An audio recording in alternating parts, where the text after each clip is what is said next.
Alright, looking at number 3. Number 3 says if x equals 14, which equation is true? So they're giving you these options, and I'm going to plug in 14 for each one. Every spot that it says x, I'm going to plug in a 14. This first one, order of operations says I have to do what's inside parentheses first.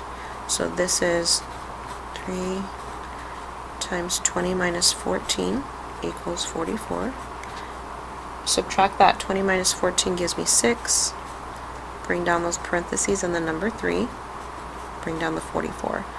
3 times 6, is that 14? Nope. I'm sorry, 44? No. So that means this is not the right answer choice. Okay, let's try this one.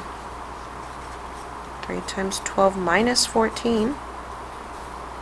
Subtraction is first. This is going to give me a negative 2. Bring down everything else. Ooh, that's close, but that's a negative 6 equals 6. So that's also not true.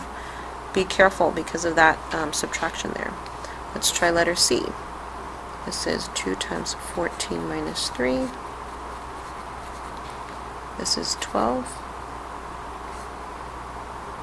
Oh, hello, 11. Oop, I don't have an eraser. 11. Bring down everything else. 2 times 11, 22 equals 22. That means this is my correct answer, and I can prove that this one's not if you'd like. 2x means I'm doing 2 times 14 minus 3. This is 28. Bring down everything else. This is 25 equals 22. Not close enough.